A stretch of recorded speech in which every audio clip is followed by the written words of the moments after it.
Peter Obi was Atiku Abubakar's vice presidential candidate. Atiku Abubakar brought Obi into national limelight. Do you understand? Obi, because of his own ambition, which was correct and due, left the party and contested against him. If he said, I betrayed Peter, what did Peter do to Atiku? They said APC rigged. Look, if you say APC rigged, which party did not rig? Before I allow you to continue with what Doyin has to say, let me say this. Doyin was a campaign DJ of Mr. Peter Obi, and he worked with Mr. Peter Obi through and through, knows every secret of Mr. Peter Obi. But he was indicted for fraud by the EFCC, and he was forced to resign his position as the campaign DJ of Mr. Peter Obi. Afterwards, he resigned his position in the Labour Party and said that he has left Mr. Peter Obi. But surprisingly, this man turned out to be supporting Bola Ahmed Tinubu. The same man he campaigned against, he was supporting his policy, supporting everything that has to do with Bola Ahmed Tinubu. Not only has he been supporting Bola Ahmed Tinubu, this man has been throwing mud at Mr. Peter Obi, saying all manner of fabricated lies against Mr. Peter Obi simply because he was a campaign DG. He's currently saying that Peter Obi betrayed Atiku Abubakar because Atiku Abubakar brought Peter Obi to the limelight. That is lie. Peter Obi has always been on the limelight in the national politics of things. Peter Obi was a two-term governor. Peter Obi was in Goodluck Jonathan's economic team. During the 2029 presidential election, the reason why Atiku Abubakar got that number of votes was because of Mr. Peter Obi. Atiku Abubakar did not attend the debate that period. Peter Obi attended that debate, and he also what he did to the vice president then, Osinbajo. People has always loved Mr. Peter Obi. If Atiku Abubakar brought Mr. Peter Obi to national limelight, why was Nigerians begging Mr. Peter Obi to contest the 2023 presidential election? It was Nigerians that forced him out of the PDP. They told him to leave the PDP. They went on the street to protest, asked the PDP to give Peter Obi the ticket. Doyin Okupe is free to support Bola Ahmed Tinubu. At least it is not new. Look at Reno Mokri. He supported Atiku Abubakar, but is currently supporting Bola Ahmed Tinubu and throwing all manner of tantrum against Mr. Peter Obi. Look at Daniel Bwala, who supported Atiku Abubakar, the spokesperson of Atiku Abubakar. He is currently supporting Bola Ahmed Tinubu and is throwing all manner of mud against Mr. Peter Obi. This tells you one thing: Peter Obi won that election fair and square, and the only reason why they are all coming against Mr. Peter Obi is to break his rank. They know that with Peter Obi in the ballot box, it's going to be a very difficult task for them. What they did in 2023, they might not be able to do it in 2027. So this is a tactic to take out the man that won that election in 2023, so they can have an easy right to win the election, to rig the election in 2027. So all this attack against Mr. Peter Obi is sponsored because you said Peter Obi came third, Atiku Abubakar came second. Why not go against the man that came second? I mean, that is the person that is closest to the person that came third. Why are you attacking the man you said that came third? It shows that all these things are politically motivated, and it's so surprising to see someone like Doyin Okupe, who is claiming to have been in the politics of things for a very, very long time, even ahead of Mr. Peter Obi, but this man cannot stop to respect himself. For crying out loud, this man is close to 80 years. But look at the way he's joining the ranks of Reno Mokri and Daniel Bwala and begin to engage himself in petty politics. It shows you that these guys are not even concerned about a better Nigeria.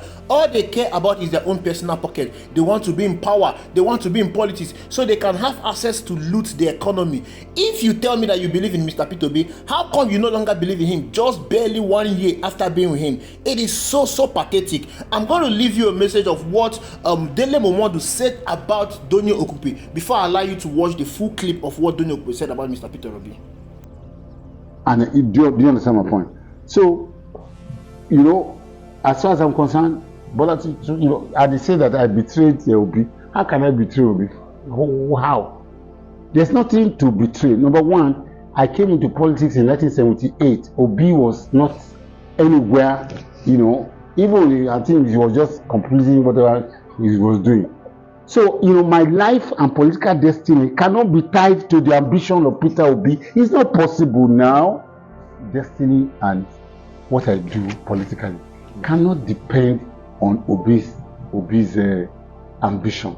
I wish Obi were. That's the truth. God is my witness. But as far as I'm concerned, I am done.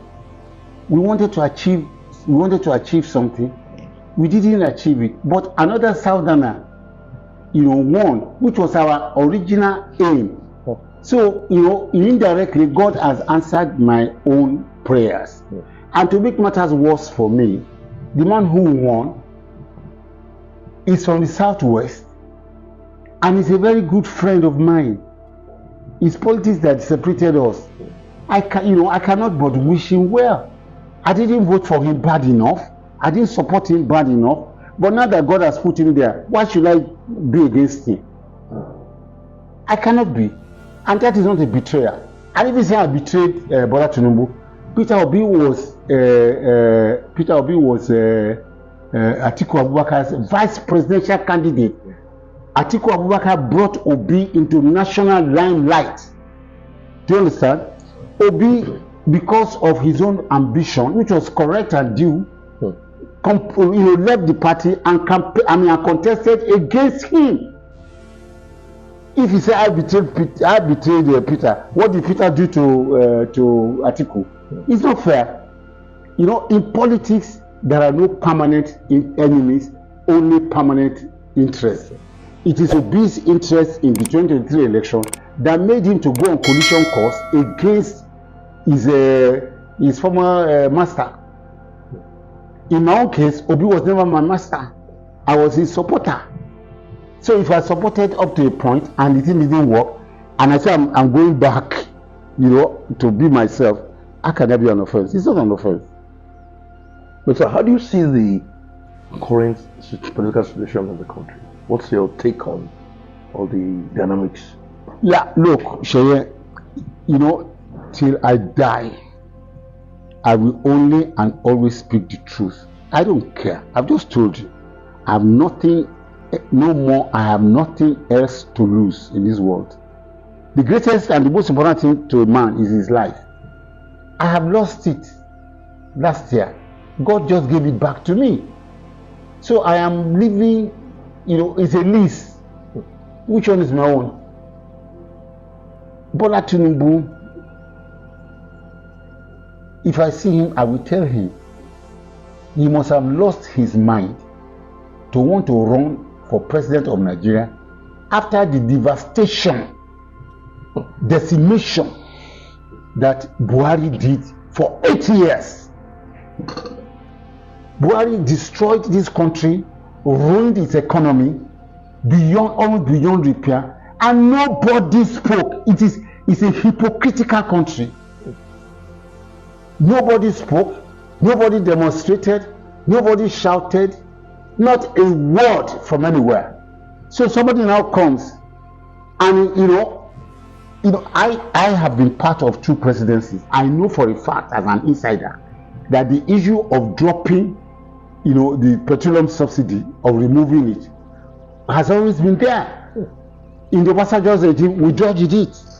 In Jonathan's regime, he tried to do it. There was a revolt. He dropped it.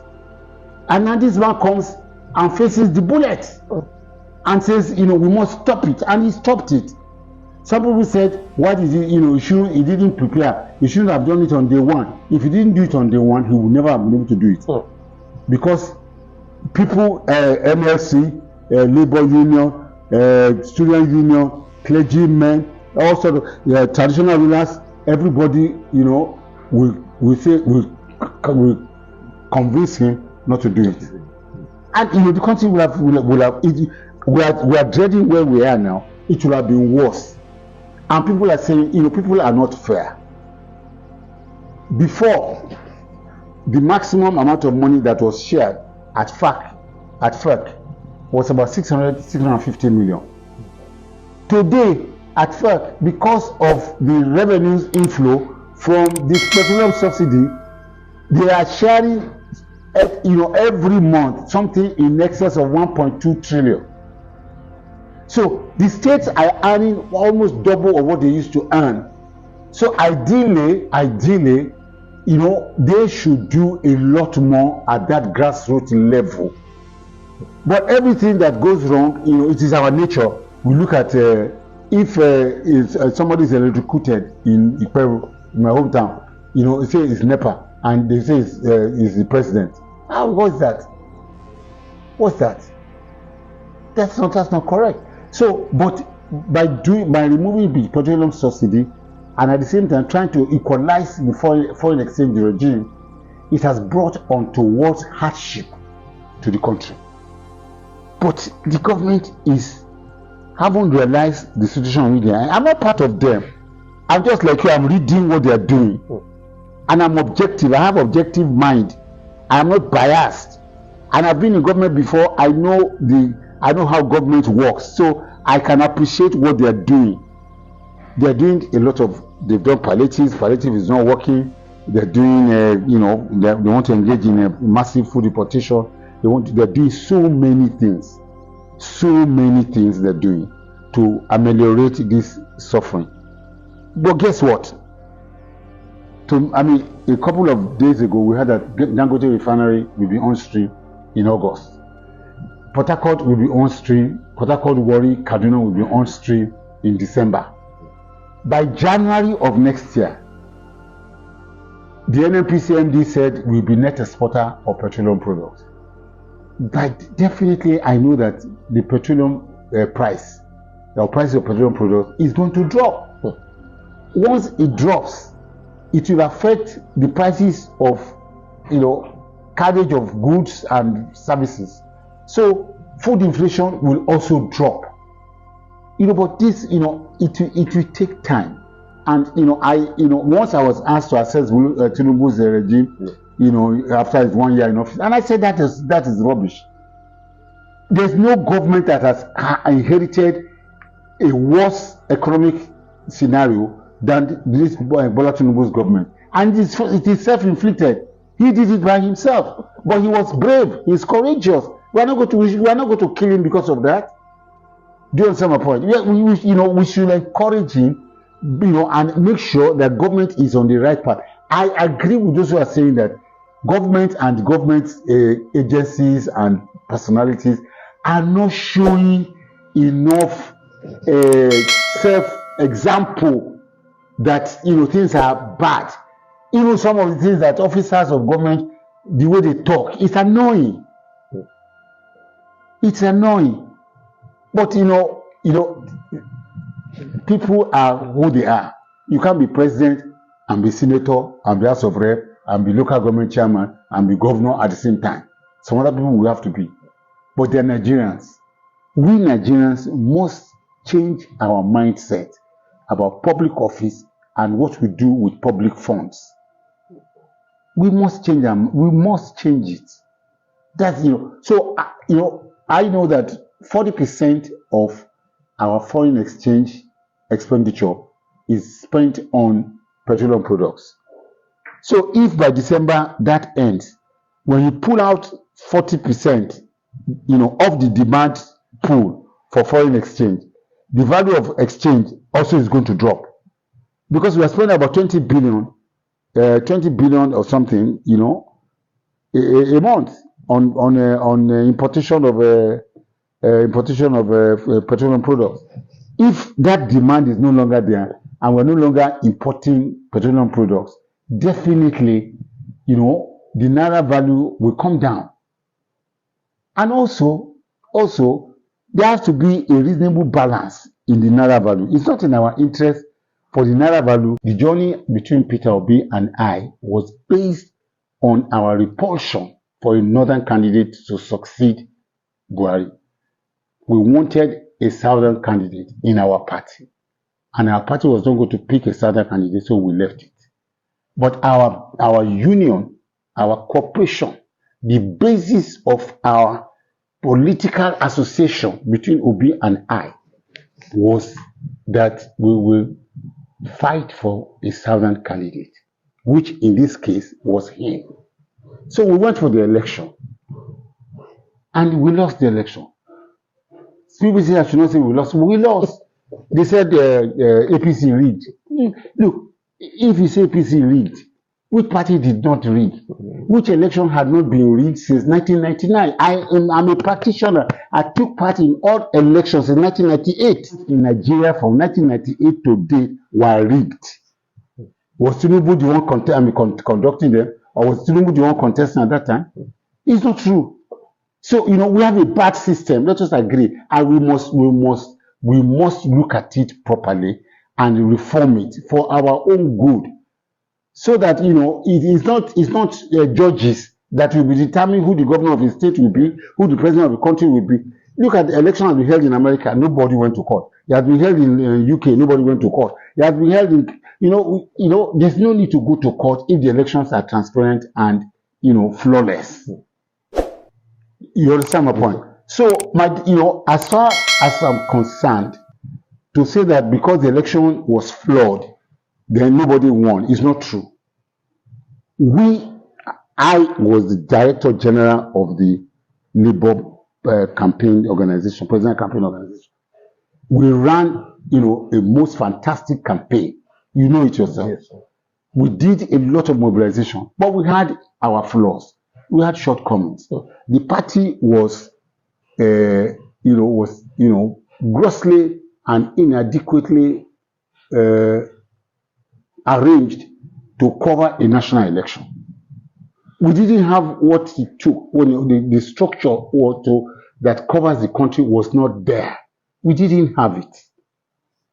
We didn't have polling agents in more than 80% of the polling booths in the country. How can you win the election? How? Even if you won, if you are not there, they will change it. Yeah. As long as there are not the agents and the presiding officers are not angels, they will change it. And I've said it before, in any country where illiteracy is preponderant and poverty is rife, you can't have democracy. You can't have true democracy.